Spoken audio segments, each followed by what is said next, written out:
Hi guys and ఇప్పుడు మనం మాట్లాడదాం కొన్ని రెస్లింగ్ అప్డేట్స్ గురించి. WWE NXT బ్యాటిల్ గ్రౌండ్లో న్యూ TNA వరల్డ్ ఛాంపియన్గా ట్రిక్ విలియమ్స్ అయితే గెలవడం జరిగింది జో హెన్రీని ఓడించి. సో ఇది ఫస్ట్ టైం ఎవరు ఒక TNA ఛాంపియన్షిప్ బెల్ట్ అనేది WWE ప్రీమియం లైవ్ ఈవెంట్లో మెయిన్ ఈవెంట్లో డిఫెండ్ చేయడం. అంతేకాకుండా TNA ఛాంపియన్షిప్ ఒక WWE super star, WWE contracted super star గెలవడం అనేది. సో జో హెన్రీని ఓడించి trick Williams new TNA world heavyweight champion అయితే అవుతాడు. సో ఒక చిన్న హిస్టరీ అని చెప్పుకోవచ్చు. టాంపా ఫ్లోరిడాలో ఆల్మోస్ట్ 8,000 పీపుల్ అయితే వాచ్ చేసి NXT బ్యాటిల్ గ్రౌండ్ అండ్ మిగతా ఛాంపియన్షిప్స్ అన్ని యాజ్ ఇట్ ఈస్, ఎలాంటి టైటిల్ చేంజెస్ అయితే జరగలేదు. అండ్ అదే కాకుండా AEW double or nothing, absolutely no words. Every match ఫెంటాస్టిక్గా డెలివర్ చేసింది. ఒక్క match anarchy in the arena match 6on6 అనుకుంటా, అబ్సల్యూట్ వైలెంట్ అండ్ బ్రూటల్. నాకు ఏం మాట్లాడాలో కూడా అర్థమవుతుంది. ఎవ్రీ స్పాట్, ఆ మ్యూజిక్ కావచ్చు, ఆ రెజ్లింగ్ స్టైల్ కావచ్చు, ఆ జిమ్నాస్టిక్స్ కావచ్చు, లేకపోతే ఆ హార్డ్ కోర్ వైలెన్స్ కావచ్చు, అసలు మీరు చూడాలి ఆ మ్యాచ్. నేను ఎక్స్ప్లెయిన్ చేస్తే మీకు అర్థం కాదు. ఆ మ్యాచ్ను ఒకసారి చూడండి. Anarchy in the arena 6on6 death riders versus Opps Kenny Omega and Swerve స్టిక్లాండ్.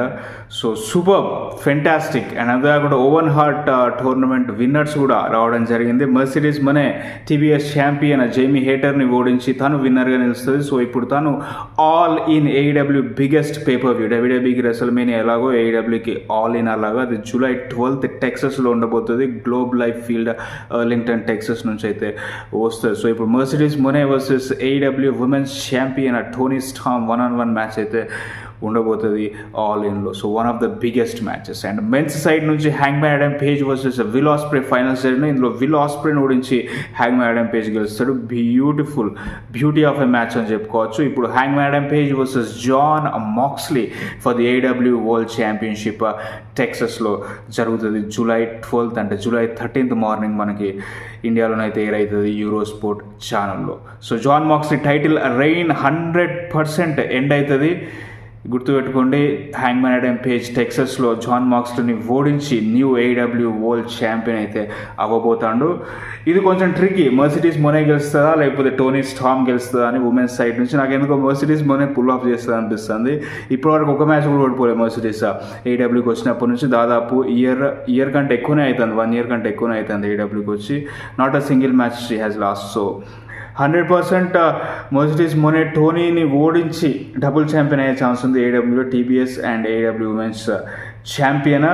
But death rider story లైన్కి ఒక ఫుల్ స్టాప్ అయితే 100% పడుతుంది ఆల్ ఇన్లో. హ్యాంగ్మ్యాన్ ఆడమ్ పేజ్ జాన్ మాక్స్ని ఓడించి న్యూ AEW వరల్డ్ ఛాంపియన్ అయిపోయిన తర్వాత. సో ఈ 2 మ్యాచ్లు అయితే ప్రజెంట్ అఫీషియల్ అయినా. ఇంకొక మ్యాచ్ కూడా అఫీషియల్ అయ్యే ఛాన్స్ ఉంది. ఏంటంటే Kazuchika Okada Continental champion versus Kenny Omega International champion. So ఈ 2 ఛాంపియన్ వర్సెస్ ఛాంపియన్ మ్యాచ్ కూడా ఆల్ ఇన్లో ఉంటుంది.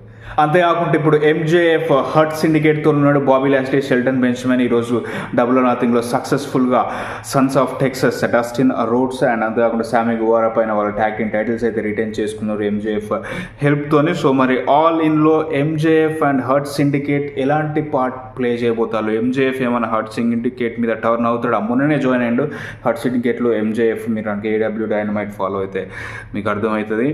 సో మరి MJF ఎలాంటి రోల్ ప్లే చేస్తాడు ఆల్ ఇన్లో అనేది really interesting thing. And hurt syndicate tag team titles defend చేస్తారా లేకపోతే ఇంకేమైనా ఛాంపియన్షిప్ గోల్ కోసం వెళ్తారా అనేది చూడాలి. So Darby Allin already Mount Everest ఎక్కేసి ఆల్మోస్ట్ మళ్ళీ రిటర్న్ వచ్చేస్తాడు. సో మరి ఆల్ ఇన్ టైంకి డర్బీ అలన్ వస్తాడా, వస్తే తనకి ఎలాంటి మ్యాచ్ ఉంటుంది అనేది కూడా చూడాలి. సో రియల్లీ ఇంట్రెస్టింగ్ థింగ్స్ చాలా ఇంట్రెస్టింగ్గా మారింది. ఈరోజు డబుల్ ఆర్ నథింగ్ అయితే సూపర్ పేపర్ వ్యూ AEW నుంచి 100% డెలివర్ చేసిలని అయితే మనం చెప్పుకోవచ్చు. And Ricochet versus Mark Briscoe stretcher match కూడా అబ్సల్యూట్ వైలెంట్ మ్యాచ్ అది. అంతేకాకుండా కెనీ ఒమేగా,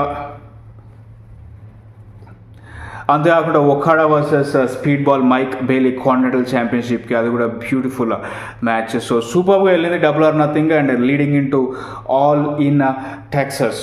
సో ఎవరన్నా AEW చూస్తాం, ఫాలో కావాలి, స్టోరీ లైన్స్ అర్థమవుతలేవు అని అంటే ఇప్పటి నుంచి స్టార్ట్ చేయండి. ఇప్పటి నుంచి స్టార్ట్ చేస్తే మీకు ఒక ఫ్రెష్ స్టార్ట్ అనేది వస్తుంది. సో ఆల్ ఇన్ నుంచి 100% ఫ్రెష్గానే వస్తుంది July 12th నుంచి. So July 12th all in ఉంటుంది. నేను అప్డేట్స్ అయితే ఇస్తా.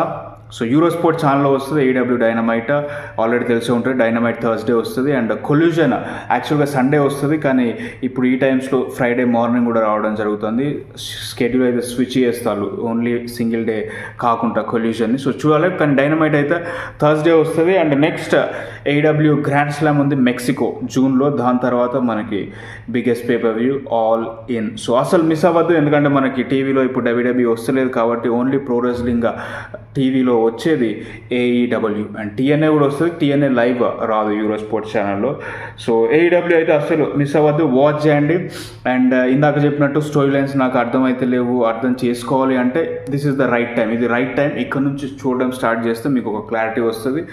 లేదు నాకు ఇప్పుడు టైం లేదన్నా కానీ జూలై 12th నుంచి స్టార్ట్ చేయండి. సో ఆల్ ఇన్ షో నుంచి స్టార్ట్ చేసినా మీకు అసలు ఏడబ్ల్యూలో ఏమేమి ఛాంపియన్స్ ఉన్నాయి, ఎలాగ వెళ్తుంది స్టోరీస్ అనేది కూడా ఒక క్లారిటీ అయితే రావడానికి అవకాశం ఉంటుంది. సో అది స్టోరీ గైస్. అండ్ ఒకసారి చూడండి యూరోస్పోర్ట్ ఛానల్లో, నాకు తెలిసి రిపీట్ వస్తుంది డబుల్ ఆర్ నథింగ్ ఈరోజు ఈవినింగ్ నైట్ 8 or 9కి ప్రాబబుల్లీ, నేనైతే చెక్ చేయలేదు. సో అది. And me favourite super star ఎవరు ఏఈడబ్ల్యూ అనేది కింద ఒకసారి కమెంట్ చేయండి. జూలై 12th అంటే ఆ రోజు మనకి WW Saturday nights main event కూడా ఉంటుంది, దాని తర్వాత ఎవల్యూషన్ 2 కూడా ఉంటుంది. సో హెడ్ టు హెడ్ వెళ్తుంది, కానీ ఏఈడబ్ల్యూ ఆల్ ఇన్ నైట్ రాదు, ఆఫ్టర్నూన్ నుంచి స్టార్ట్ అవుతుంది. సో ఆఫ్టర్నూన్ అంటే ప్రాబబుల్లీ మనకి ఆ రోజు మార్నింగ్ 4:30కి కాకుండా 2:30 or 1:30కి స్టార్ట్ అయ్యే ఛాన్స్ ఉంది. సో మిడ్ నైట్ స్టార్ట్ అయ్యే ఛాన్స్ ఉంది ఆల్ ఇన్. సో టైమింగ్స్ ఒకసారి మనకు క్లారిటీ వచ్చిన తర్వాత మళ్ళీ మనం డిస్కస్ చేద్దాం. But don't miss it. ఒకవేళ మీరు ప్రో రెజ్లింగ్ ఫ్యాన్స్ అయితే, నేను డబ్ల్యూడబ్ల్యూఏ చూస్తా అంటే ఇట్స్ యువర్ విష్, అంటే మీ ఇష్టం, అది నేను ఏం చెప్పలేను. కానీ ఒకవేళ నాకు రెజ్లింగ్ అంటే ఇష్టం, ప్రొఫెషనల్ రెజ్లింగ్ నేను చూస్తా అంటే ఏఈడబ్ల్యూ వాచ్ చేయండి. సో అది స్టోరీ గైస్. అండ్ అవి కొన్ని wrestling updates. Thank you so much for watching.